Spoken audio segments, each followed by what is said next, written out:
This is Garrett Hart for Rock and Recovery, and with me is Kaitie Park. She's Prevention Coordinator for Ashtabula County. Kaitie, thanks for joining us. Thank you so much.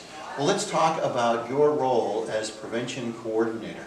Let's talk a little bit about what are the various aspects that you use for your approach to dealing with the issues that are such a great problem in every county. There is such a vast dynamic to prevention, I guess I would say. We try to, it definitely is a multi-pronged approach. It's an issue that so many families are facing. And you know, getting into this role in prevention and trying to reach people who haven't yet experienced addiction. Reaching families of our younger generation, those high school students, junior high students, even elementary students, with messaging on how to prevent this from happening to them, addressing mental health issues, expanding treatment resources, and kind of helping to bridge the gap that we've had for a long time when it comes to getting people into treatment, reducing the stigma of addiction, so that we have a healthier community to raise our children in. Reaching out to the recovery community to help expand our messaging too. A lot of students, you know, coming from me, a lot of students might not realize, or you know, they don't, you know, drinking alcohol.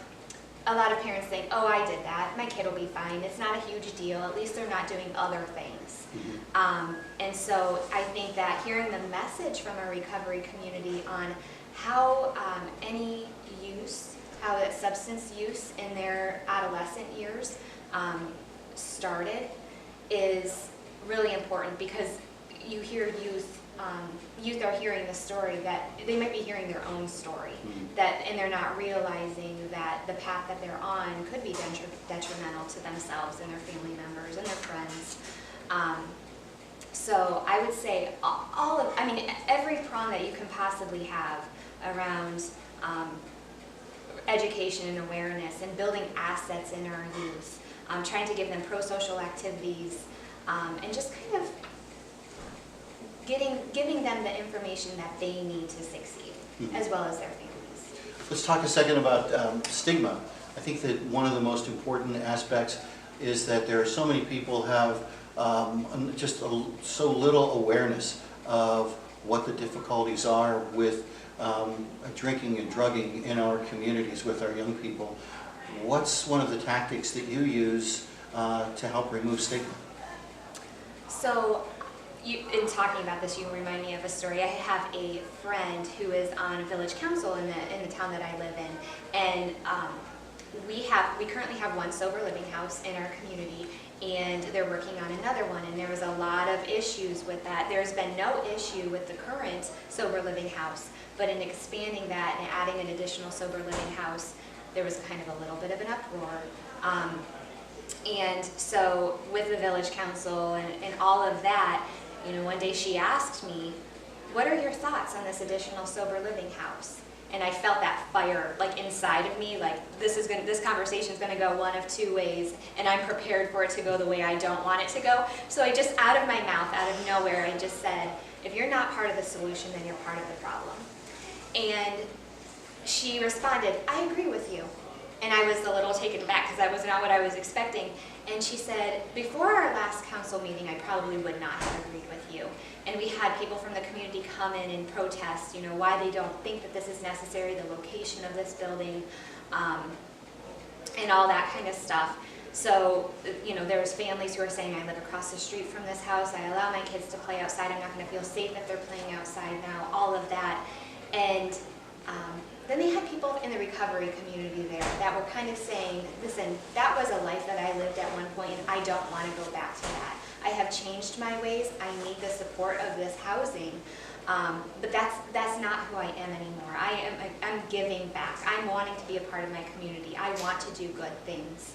And after that meeting, those people who were there to protest and those people who were there in recovery were actually hugging. And I thought to myself, I think that there is such a, when it comes to stigma and the animosity that kind of happens with that,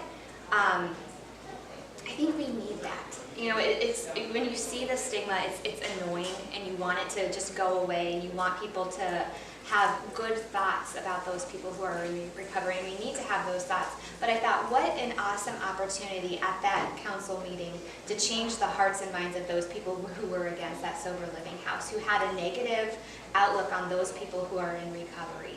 And I think that that's what we're trying to do, is show people that it is a disease, and that we're doing all that we can do to change that messaging is really a huge part of our prevention effort.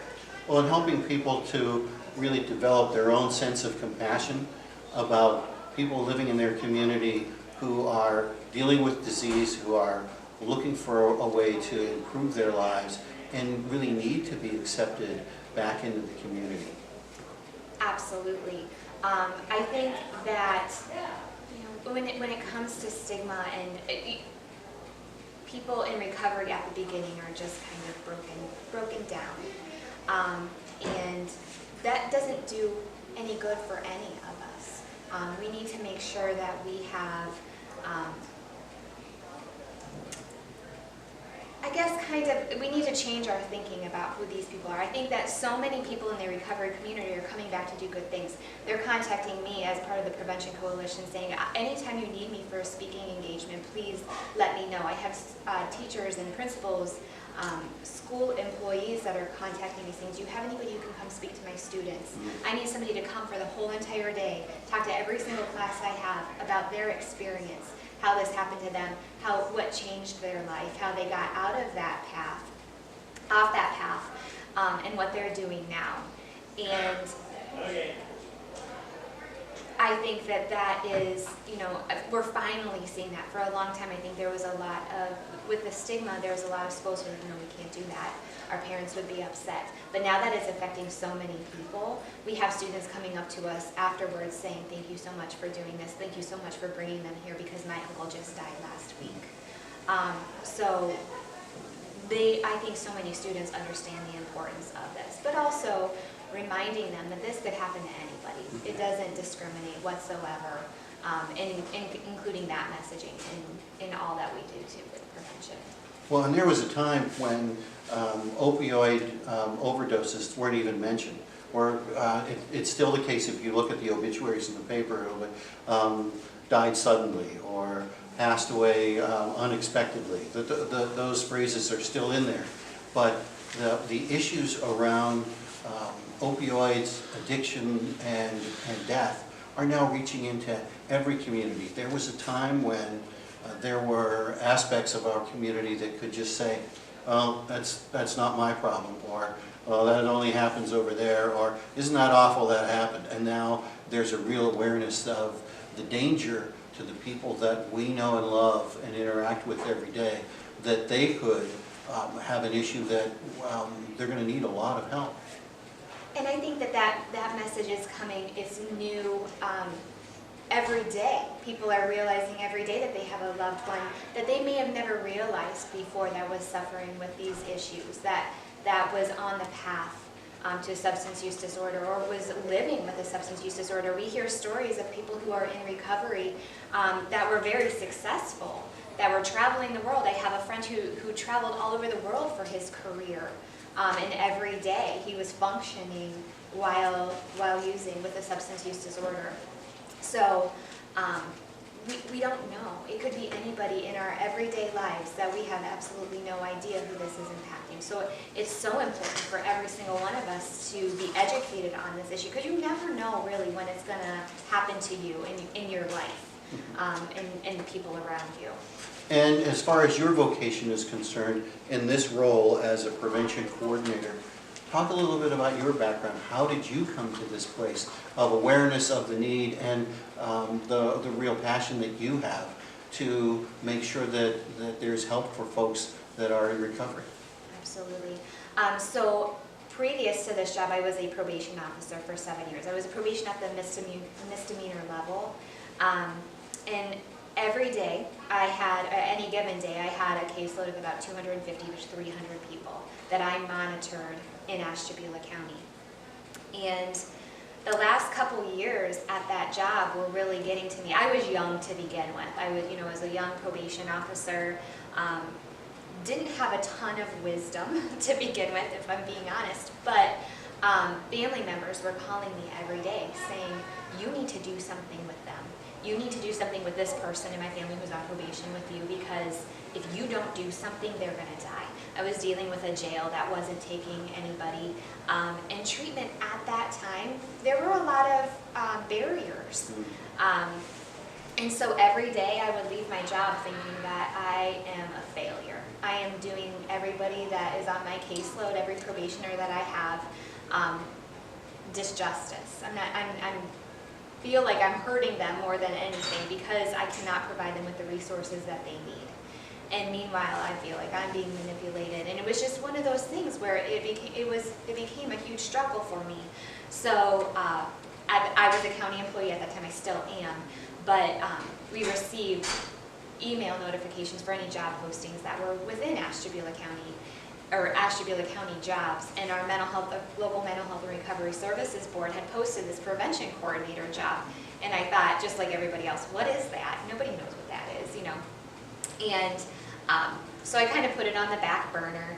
And a few weeks later, my boss came and she's like, did you ever see that job at the mental health board? Did you see that posting? And I said, I did, but I don't know what it is. She goes, I don't know what it is either, but I think that you should look into it, because this is kind of a dead end for you. Like, you're like struggling to maintain, you know, it was hard for me. I was making it more personal than I should have been making it.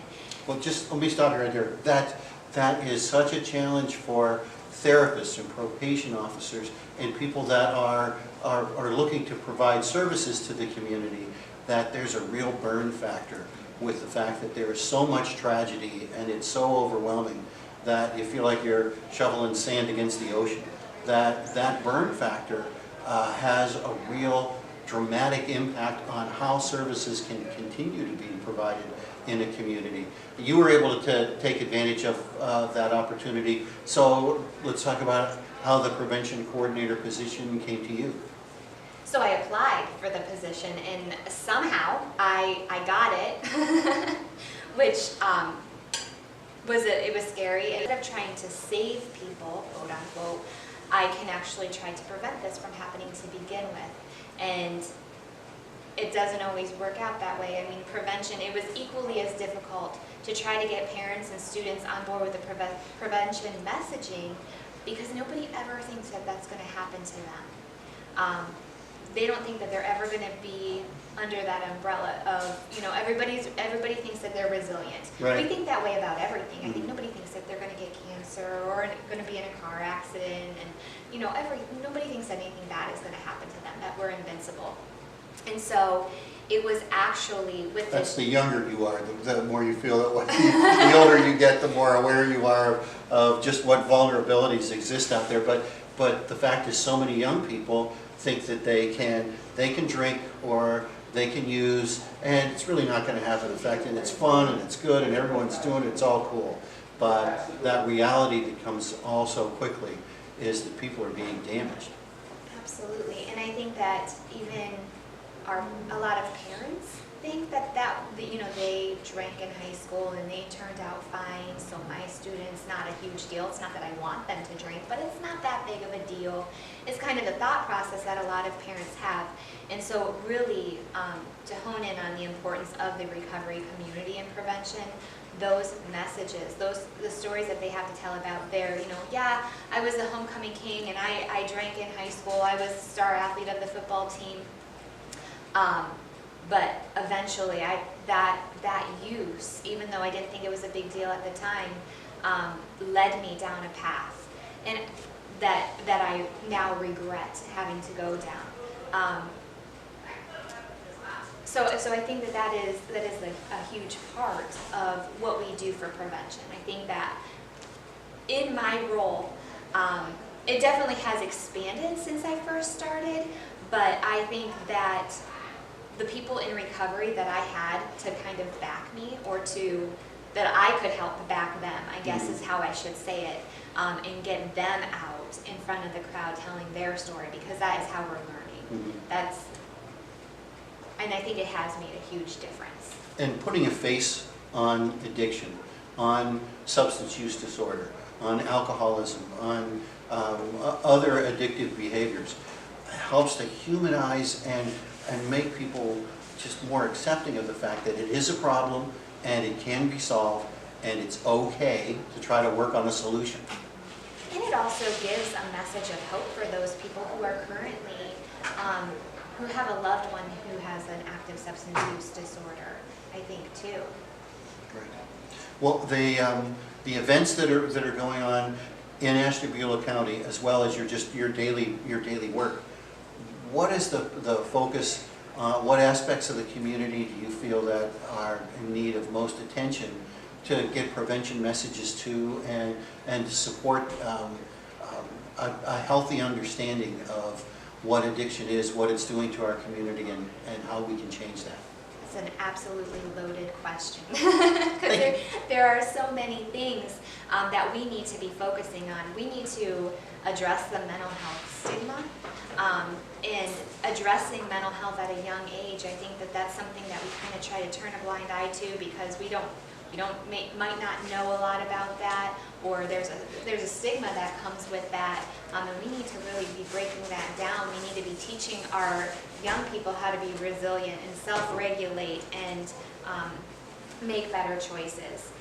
Here in Ashtabula County, we have in our elementary and high schools the BOTVIN Life Skills program, and I sometimes refer to that as our modern day DARE. It is an evidence-based program that teaches kids all about all sorts of life skills, from what to believe, what not to believe when it comes to advertising on TV, making good friends, having self-confidence, all the way to substance abuse education. Mm-hmm. And so that's from 3rd grade through 12th grade. That is one of the biggest things that we have going on in Ashtabula County, specific prevention at the educational level. And getting upstream, that kid, that almost that 8 to 12-year-old who it's your last ditch before they become teenagers and they don't listen to anyone about anything. For kids to find a resource that helps to build resiliency and self-care. We have, so our juvenile court here in Ashtabula County just recently opened a resource center. So they have, at any time, any kid who is struggling or a parent who might be struggling with a kid, they can take them to this resource center and get them linked up with the resources that they need.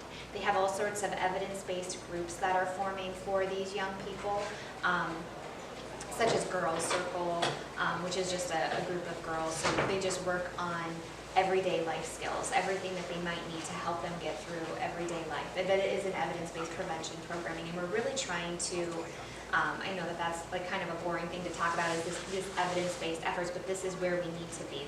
We need to continue to have these conversations, but we also need to be addressing all these issues with things that are actually working or going to be able to. And when you say evidence-based, tell me a little bit about, just get into a little bit of the aspects of what those actually are. Something that has been scientifically proven to work, that it has been researched over the years, for many years. Mm-hmm. We also have in Ashtabula County the PACS Good Behavior Game. So the state of Ohio actually funded, they realized we need to do something with prevention and treatment, and has started funding evidence-based prevention efforts in Ohio. So in Ashtabula County here we have both the BOTVIN Life Skills program and the PACS Good Behavior Game, which is basically a tool for teachers to use in their classroom to help manage and help kids self-regulate. So that, and they have data that shows that kids who have this PACS Good Behavior Game in their classroom for just 1 year, if they just have it in 1st grade and never have it in their classroom again, there's actually data that suggests there's higher rates of graduation, less risk-taking such as substance abuse, less likelihood to have suicidal ideation, and there's also some research that suggests that it could change or prevent mental health diagnoses in some people. Well, and talk about suicide for a bit. It's another part of this mental health disruption in all communities, that particularly young people taking their lives and not getting past that that dark point, when if they could just get through that, they could see that, you know, life moves on and they should be moving on with it, that they need to be a part of their lives. Talk a bit about what suicide, how that has impacted Ashtabula County and your efforts in that regard. Absolutely. So suicide is one of those things, not only for youth, we've definitely seen an increase in youth, but adults as well. It's like just a shift in our culture, I think. But I always say prevention is prevention is prevention is prevention. So what we are doing to prevent substance abuse, we're also, those same efforts prevent suicide, bullying, violence, any type of risk-taking behavior that we want to avoid. What we're doing for one, we are really doing for all. And so, you know, in talking about evidence-based practices, I think that that's huge. But so is the reduction in the stigma of substance use as well as mental health.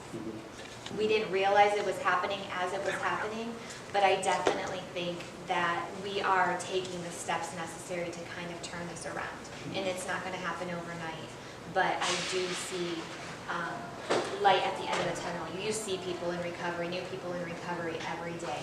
And you know, just we have specialized dockets, so drug courts, and we're providing more of those supports for our people in recovery, or people who are early in recovery specifically, to help them, give them the resources that they need. We see the state of Ohio providing more money to, I can't think of the name of they're basically sober support systems that now treatment agencies can hire. There's a certificate that these people can get to work and be an actual So people in recovery can be like a peer support? Peer support, yes. So there's trainings that are going on for that. So trying to give those people in early recovery resources, but also give those people who are kind of steady in their recovery options of how to give back to. And it is so important that people who are in recovery have a way to regain that self-respect. And for everyone, it's a job. It's a feeling that you're contributing. It's a feeling that you do matter and what you do can make a difference. And for the community to see that these people that, you know, nobody had hope for, you know, the stigma are actually making a huge difference, that they are giving back, and